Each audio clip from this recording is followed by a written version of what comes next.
Previously on the Frustrated Fan Sports Show. It's going to be the Cowboys game. I think we're going to win that game. I think it's going to be one of those games where, again, the defense wakes up. The defense is going to have a big takeaway or something like that, because I feel that when it comes to the Cowboys, we always play really well against them, but we always have a defensive lap. I don't think that's happening this time.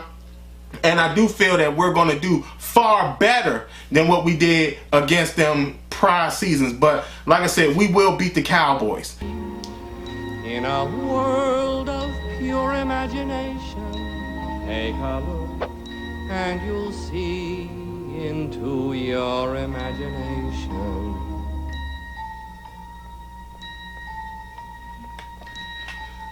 What's going on? This is your man John Fortune, your host of the Frustrated Fan Sports Show. And today,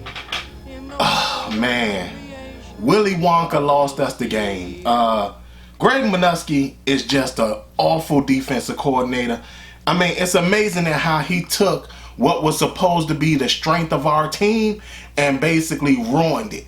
And I don't know where else to go, because at this point, it seems like we're at a crossroads with what's really happening with this team, because this game is so sad. Because I just want to break down something. In the two games that we played so far, and this is NFC East rivals, in these two games, we've given up 63 points. 63 points in two games.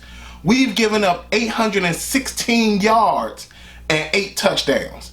The strength of our team is looking like a major weakness, and I put all of this on Willy Wonka. That's Greg Minuski. Greg Minuski is Willy Wonka, because we all had the pure imagination, the idea that our defense was going to lead us all the way through this season, and all we needed the offense to do was just do a couple things that's going to help us. But instead, we end up in a situation where our defense looked like it's the biggest problem we have. Now, I will say this.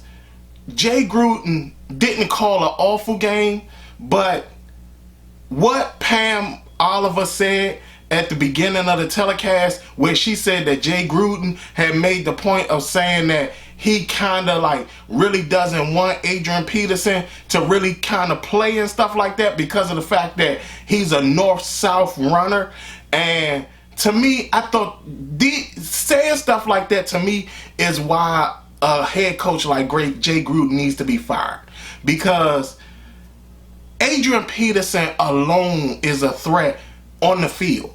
So you shouldn't sit up there and make it a point of not utilizing this guy when he's your he's one of your biggest factors in the game. So that to me is a problem. But I'm gonna run down what happened in the game, and I'm gonna start off with the first quarter. First quarter, the Redskins get the ball first. What do? The play call, we actually go, I think we went 3 and out. What happened in that play call? 1 run, 4 passes. Then all of a sudden, but Dallas get the ball. Dallas goes 3s and out. The defense is holding. We go back on offense. What do? We go 3 and out again. We had 1 run and 3 passes. Then we also on that had a holding penalty as well. That was another thing this is another thing that's becoming a problem with the Redskins, because we're starting to get penalized way too much. And already in 2 games, we're seeing multiple penalties on the offense, but we're also seeing it on the defense, which is kind of a surprise. But even with that, Sean Hockley was the referee of this game. I told y'all on a preseason game at how I didn't like Sean Hockley, and here he goes again. I don't know what it is about this guy, but I just don't think that he's a good ref. Then Dallas went back. After we go 3 and out, Dallas goes back on offense. And after a few plays, we get an interception by Monte Nicholson. And all of a sudden, next thing you know, that basically is we get the offense, we get the ball back, and then we're on offense. At that point, the first quarter's over, and we go into the second quarter. Now, in the second quarter, we march down the field, and what happens? We ran the ball more in the second quarter, which was good. And I was thinking that Jay Gruden was doing his job, and he actually saw that. And I was like, well, maybe Pam Oliver and them probably exaggerated the conversation. He was actually calling run plays. Adrian Peterson gets the touchdown. We go up 7-0. Good. That was a good thing for us. Then all of a sudden, Dallas goes out and they go three and out. Ryan Kerrigan gets a sack, and And Josh Norman actually had a good pass defense or whatever. But I'm going to get to Josh Norman as well. Then the Redskins go back on offense. They have a really good drive, and then Keenum, for some reason, has a really silly sack that the guy was right in his face, and he didn't even think to step up. Now, maybe he missed seeing him, but from my standpoint, it looked like Case Keenum was looking dead at him. And he also underthrew two passes to Terry McLaurin. So, again, not talking about that, I think that a lot of times we're seeing Terry McLaurin having to shorten up his route or run slower to adjust to how Case Keenum doesn't get the ball out to people. So that was that. Dallas goes back on offense. They get a 51-yard touchdown to Devin Smith. Josh Norman gets burned. Again, this is the second game in a row where Josh Norman is the one that's getting burned for these long touchdowns. We go back on offense. We go 3 and out. Case Keenum almost throws an interception if the safety had looked up. The safety just happened to run into the ball, run into the path of the ball, and got hit, and the ball hit him dead in the side of the head. If he was looking up, he would have ended up having an interception. Dallas goes back on offense. Jason Witten gets a touchdown. Then on top of that, with that, the refs missed a holding call on the offense, which was Randall Cobb holding Jimmy Moreland when Dak Prescott came around, and he had Dak Prescott had the run pass option, and he came around running that option, and Randall Cobb was holding Jimmy Moreland on that play. All right, so after that, halftime rolls around. The game is 14-7. Game isn't that far out of hand, but you are starting to see the defense begin to unravel a little bit.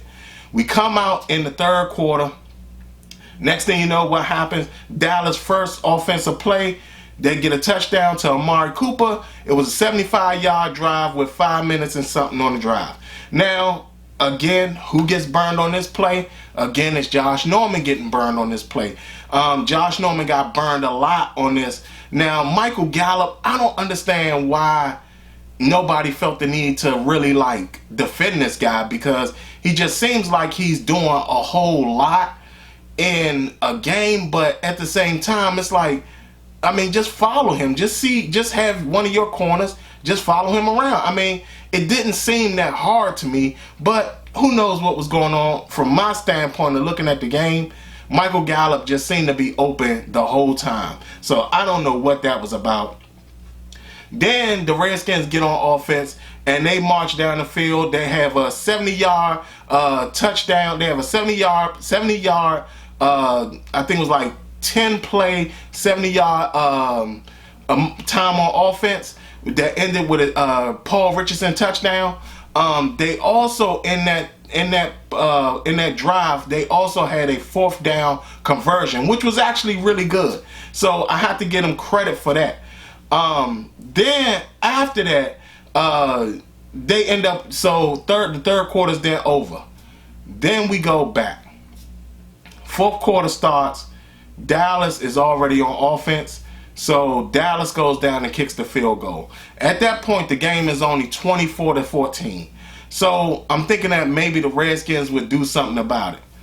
Redskins go back on offense. They got kind of like a long drive going on. And then 4th and 3 comes about. Now, they had to quickly call a timeout because for some reason they like to let the play clock run down.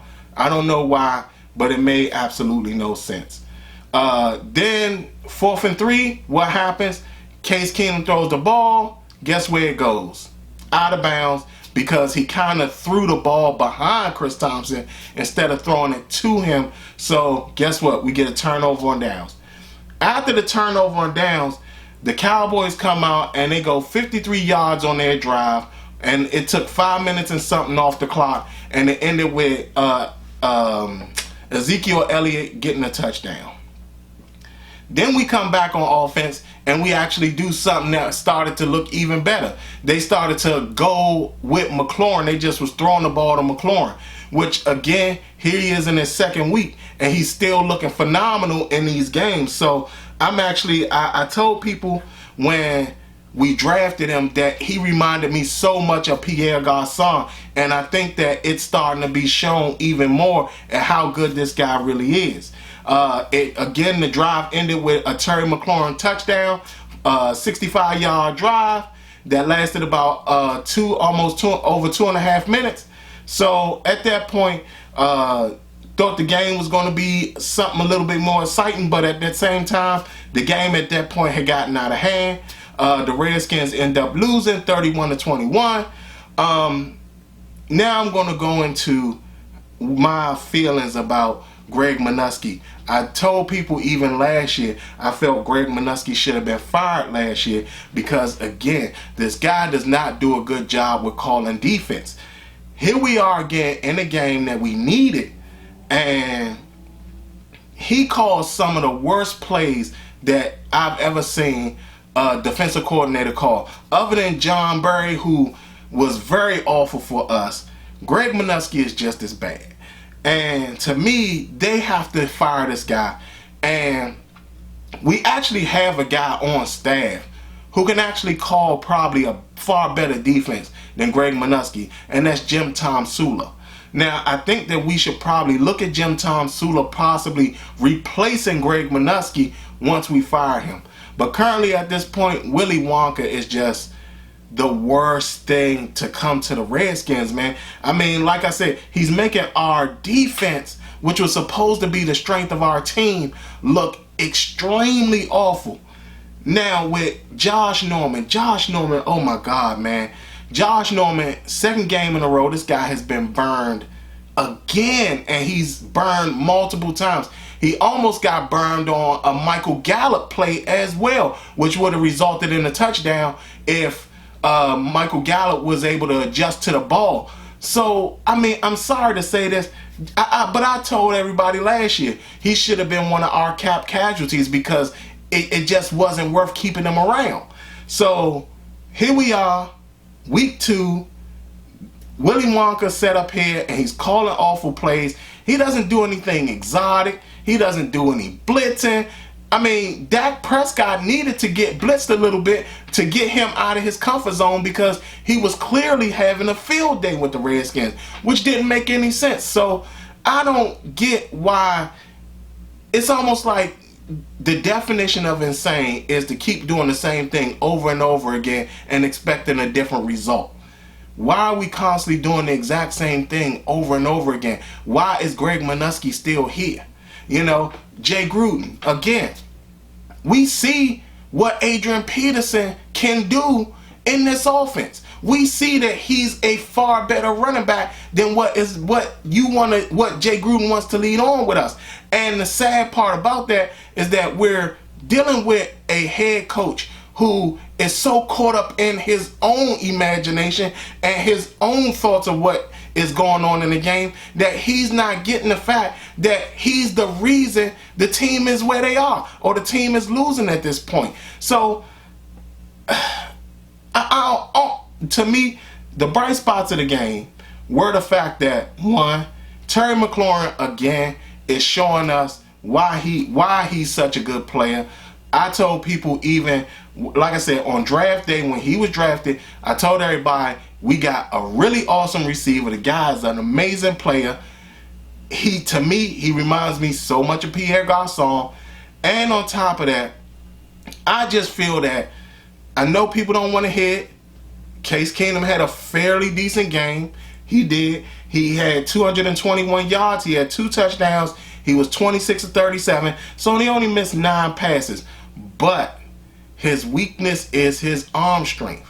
And I personally feel that if Dwayne Haskins is in the game, you're talking about a completely different game. Not only that, I think that McLaurin would break out even more with Haskins in the game because of the fact that he knows Haskins' arm strength. He also understands that Haskins is going to get the ball into him without him having to let up on the gas, which he currently does right now. Now, with Adrian Peterson, again, Dwayne Haskins is in the game. I think Adrian Peterson is a better runner because, again, you're just talking about a guy who's just a threat because he's on the field. When he wasn't on the field, you saw that Dallas kind of keyed in a little bit. Chris Thompson did pretty well, but he's not AP, and we understand that. We know that. But, again, this was a bad loss. This was a very bad loss. This was one I predicted that we would possibly win. But, again, my understanding was that the defense was going to be far better than what it is currently. Like I said, here we are. Like I said, I'll give you the numbers again. The defense has given up 63 points, only 2 games, 63 points, 816 yards, and 8 touchdowns. We're not going to win giving up that much. And the sad part is, again, this is the second week in a row they've given up 4 touchdowns in each game. 4 in each game. And this is only week 2. So, I don't know where we go from here, y'all. We got the Chicago Bears Monday night at home. We're never good at home. We're never good on we're never good at home on Monday night. So how this is gonna play out, I don't know. Y'all let me know if y'all saw the same thing that I saw. Let me know if y'all feel that y'all feel the same way that I do. That Greg Minuski, Willy Wonka is just ruining our awesome defense. Other than that, this is your man John Fortune, and this has been the Frustrated Fan Sports Show. Genius who just can't be beat, the magician and the chocolate whiz, the best darn guy who ever lived, Willy Wonka, here he